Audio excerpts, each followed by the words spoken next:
Good morning students. आज के इस वीडियो लेक्चर में हम पढ़ेंगे ब्रांचेस ऑफ इकोनॉमिक्स का सेकंड पार्ट मैक्रो इकोनॉमिक्स। हमने पहले डिस्कस किया था इकोनॉमिक्स को मेनली टू ब्रांचेस में डिवाइड किया जाता है। One is micro economics means व्यष्टि अर्थशास्त्र and second is macro economics जो कि है समष्टि अर्थशास्त्र। Macro economics it's a big picture जिसमें हम इकोनॉमी एज अ होल बहुत सारे इश्यूज़ को डिस्कस करते हैं। National income, unemployment, inflation, poverty, government budget, foreign exchange rate इत्यादि। तो आज के इस वीडियो लेक्चर में हम ये पढ़ेंगे। हम माइक्रो इकोनॉमिक्स को पहले डिटेल में पढ़ चुके हैं। आज के लेक्चर में हम पढ़ेंगे मैक्रो इकोनॉमिक्स के बारे में। प्रीवियस लेक्चर में हमने पढ़ा था माइक्रो इकोनॉमिक्स। माइक्रो इकोनॉमिक्स क्या होता है? इंडिविजुअलिस्टिक। मैक्रो इकोनॉमिक्स के बारे में आज हम पढ़ेंगे। देखिए, मैक्रो इकोनॉमिक्स है इकोनॉमिक्स की ही एक ब्रांच जिसमें हम पूरी इकोनॉमी को एक साथ एज अ होल स्टडी करते हैं। What is the behaviour of economy, what is the performance of economic policies, economic decisions, economic planning. तो इसमें हम इकोनॉमिक के जो भी वेरिएबल्स है उनको एज अ होल स्टडी करते हैं। It focuses on aggregate changes means एक साथ मीन्स इंडिविजुअल चेंजेस नहीं, लाइक इंडिविजुअल डिमांड नहीं, एग्रीगेट डिमांड। पूरी जितनी भी इकोनॉमी में गुड्स है, कितनी भी सर्विसेज हैं, उन सब की एक साथ कितने डिमांड है, कितनी सप्लाई है।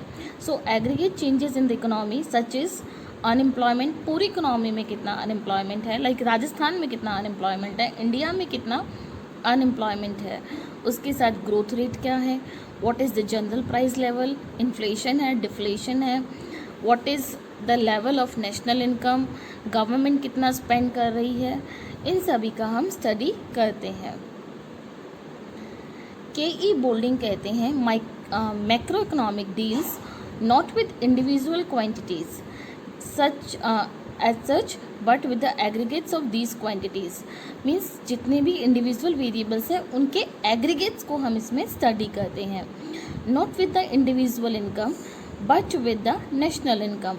मीन्स हम इंडिविजुअल इनकम के बारे में स्टडी नहीं करते हैं, नेशनल इनकम के बारे में स्टडी करते हैं। Not with the prices but with the price level. Means like गेहूं की प्राइस क्या है, चावल की प्राइस क्या है, ये हो गई इंडिविजुअल प्राइस। इंडिविजुअल प्राइस को स्टडी नहीं करके जनरल प्राइस लेवल, लाइक महंगाई है या फिर मंदी है, जनरल प्राइस लेवल हाई है या जनरल प्राइस लेवल कम है। Not with the individual output but with the national output. किसी एक कमोडिटी का कितना आउटपुट है या कोई एक प्रोड्यूसर कितना आउटपुट दे रहा है उसको नहीं, पूरे इकोनॉमी में क्या आउटपुट का रेशियो है, क्या आउटपुट का क्वांटिटी है, उसको हम इसमें स्टडी करते हैं। अकॉर्डिंग टू कार्ल शापिरो ये कहते हैं macro economics deals with the functioning of the economy as a whole. ये बहुत सिंपल डेफिनेशन है जो कि हमको नाम से ही समझ में आती है कि मैक्रो इकोनॉमिक्स है मतलब पूरी इकोनॉमी को एक साथ हम इसमें स्टडी करते हैं। नेक्स्ट आता है what are the features of macro economics. देखिए, मैक्रो इकोनॉमिक्स जो है it is study of aggregates. ये हमने डेफिनेशन के साथ साथ भी पढ़ लिया था कि मैक्रो इकोनॉमिक्स में हम इंडिविजुअल वेरिएबल्स को स्टडी नहीं करते हैं बल्कि हम एग्रीगेट वेरिएबल्स को स्टडी करते हैं। It is based on lumping method means जिसमें हम individual to the point specific quantity specific price नहीं, यहाँ पे स्पेसिफिक नहीं है, यहाँ पे सब कुछ एज अ होल हम ले रहे हैं। So it is based on lumping method. It is study of general equilibrium. देखिए, एक होता है कंज्यूमर्स इक्विलिब्रियम, लाइक एक पर्टिकुलर कंज्यूमर का इक्विलिब्रियम, प्रोड्यूसर्स इक्विलिब्रियम, लाइक एक पर्टिकुलर प्रोड्यूसर का इक्विलिब्रियम। लेकिन यहाँ पे हम इंडिविजुअल इक्विलिब्रियम की बात नहीं करके जनरल इक्विलिब्रियम को स्टडी करते हैं, like aggregate demand, aggregate supply, जहाँ पे इंटरसेक्ट कर रहे हैं वो होता है आपका जनरल इक्विलिब्रियम का लेवल। उसके बाद है इनकम एनालिसिस। इनकम एनालिसिस से हमारा यहाँ पे आशय ये है कि हम देखते हैं पूरी इकोनॉमी में कितना नेशनल इनकम का लेवल है। इट मीन्स कि नेशनल इनकम इंक्रीज़ हो रहा है या डिक्रीज़ हो रहा है आदि। It is policy oriented. यह गवर्नमेंट को पॉलिसी बनाने में हेल्प करता है। लाइक कितना आपका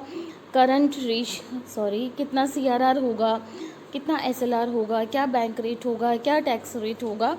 so it helps in policy making. उसके बाद आता है study of interdependence of various macro variables. Macro economics में हम बहुत सारे मैक्रो वेरिएबल्स की आपस में क्या निर्भरता है, कैसे इन्फ्लेशन मॉनेटरी पॉलिसी को में चेंजेस लेकर आता है, और किस तरह से मॉनेटरी पॉलिसी में चेंजेस आने से कंट्री में मनी की क्वांटिटी में चेंज होता है। So it studies the interdependence of various macro variables. So these all are the features of macroeconomics. Next हम देखेंगे what is the scope of macro economics. Scope means हम macro economics branch में क्या क्या चीज़ों की स्टडी करते हैं। तो सबसे पहले मैक्रो इकोनॉमिक्स में आता है theory of income and employment. Means country में इनकम का लेवल क्या है, कंट्री में एम्प्लॉयमेंट का लेवल क्या है, अनएम्प्लॉयमेंट कितना है, ग्रोथ रेट कितने से इंक्रीज़ हो रही है या कम हो रही है, etcetera. So next is theory of distribution. Theory of distribution is हमारी इकोनॉमी में जो भी रिसोर्सेज हैं वो पूरी कंट्री में इक्वली डिस्ट्रीब्यूटेड है या नहीं, रिचर और पुअर सेक्शन में रिसोर्सेज इनकम का इक्विटेबल डिस्ट्रीब्यूशन है या नहीं, और उस गैप को किस तरह से कम किया जा सकता है। Next is public finance. Public finance में आता है टैक्स रेट्स क्या होगी, सब्सिडी की रेट्स क्या होगी, कौन से एरिया को, कौन से इंडस्ट्रीज़ को गवर्नमेंट को प्रमोट करना है, किन को डीमोटिवेट करना है, गवर्नमेंट कौन कौन से सेक्टर पे कितना इन्वेस्ट करेगी, एट्सेट्रा। उसके बाद आता है इंटरनेशनल ट्रेड। इंटरनेशनल ट्रेड से रिलेटेड गवर्नमेंट की क्या पॉलिसीज़ है, फॉरेन डायरेक्ट इन्वेस्टमेंट को लेकर गवर्नमेंट क्या रिलैक्सेशन दे रही है, इंपोर्ट ड्यूटी कितना है, एक्सपोर्ट ड्यूटी कितना है, एंटी डंपिंग ड्यूटी कितना है, एट्सेट्रा। उसके बाद आता है थियरी ऑफ ट्रेड साइकिल। देखिए कोई भी बिज़नेस में अप बूम, रिसेशन, डिप्रेशन ये चलता रहता है। तो जब किसी भी कंट्री में रिसेशन का दौर है तो गवर्नमेंट को किस तरह से पॉलिसी बनाना है, जब बूम है तो किस तरह से गवर्नमेंट को पॉलिसीज़ बनाना है। तो हम मैक्रो इकोनॉमिक्स में ट्रेड साइकिल को भी स्टडी करते हैं। उसके बाद नेक्स्ट आता है theory of development and planning. Development किस तरह से कंट्री का डेवलपमेंट हो सकता है, जैसे कि अभी हम देख रहे हैं अभी जो बात है वो डेवलपमेंट की नहीं प्लानिंग की है। जैसे पेंडेमिक है कोविड 2019, इसकी वजह से बहुत सारे मेडिकल एक्सपेंडिचर्स हो रहे हैं, क्वारंटीन करने के एक्सपेंडिचर्स हो रहे हैं। तो गवर्नमेंट किस तरह से अपने बजट को इन सारी चीज़ों के साथ एडजस्ट करेगी और किस तरह से दूसरी एक्टिविटीज़ से गवर्नमेंट को पैसा बचाने की ज़रूरत है, तो गवर्नमेंट अपने डेवलपमेंट एक्टिविटीज़ को प्लान कर सकती है। उसके बाद आता है principles of money and banking, कि किस तरह से पूरी कंट्री में मनी की सप्लाई को गवर्नमेंट कंट्रोल कर सकती है, किस तरह से बैंकिंग को रेगुलेट किया जा सकता है, बैंक्स में कैश रिजर्व रेशियो कितना होगा, स्टैचुटरी लिक्विडिटी रेशियो कितना होगा, RBI बैंक्स को किस रेट पे लोन देगा। So these all are also included in macro economics. उसके बाद आता है जनरल प्राइस लेवल, जैसे कि हमने पहले भी पढ़ा, इन्फ्लेशन, डिफ्लेशन, स्टैगफ्लेशन। इकोनॉमी अभी कौन से स्टेज पे है उसके अकॉर्डिंग गवर्नमेंट पॉलिसीज़ बनाती है। So all these are included in the subject of macro economics. उसके बाद हम देखेंगे why we study macro economics, हमें मैक्रो इकोनॉमिक्स को पढ़ने की ज़रूरत क्या है। तो देखिए जो हमने थियरीज़ अलग से डिस्कस की, वही सारी थियरीज से अपने आप इम्पोर्टेंस के पॉइंट्स निकल कर आएंगे। जैसे कि हम देखते हैं मैक्रो इकोनॉमिक्स इकोनॉमिक प्लानिंग में हेल्प करती है। जो भी गवर्नमेंट के 5 ईयर प्लान्स हैं उनको बनाने में हेल्प करती है। उसके बाद में it is helpful in the study of economic system. इसका मतलब कि इकोनॉमी में किस तरह का स्टेज है, इकोनॉमी किस स्टेज पे अभी है, ग्रोइंग है, फास्ट ग्रोइंग है, डेवलपिंग है या फिर अंडर डेवलप्ड है, इस तरह से हम उसको स्टडी कर सकते हैं। गवर्नमेंट को पॉलिसीज़ बनाने में हेल्प करती है, गवर्नमेंट की जो भी इकोनॉमिक प्रॉब्लम्स है उनको सॉल्व करने में हेल्प करती है। उसके बाद में ट्रेड साइकिल को मैनेज करने में गवर्नमेंट की हेल्प करती है, और उसके बाद it is useful in pricing eight micro level. देखिए ये सारे जो है इनको हम स्टडी कर रहे हैं, तो हमें ये भी देखना है कि मैक्रो इकोनॉमिक्स की स्टडी हमारे लिए कैसे इंपॉर्टेंट है।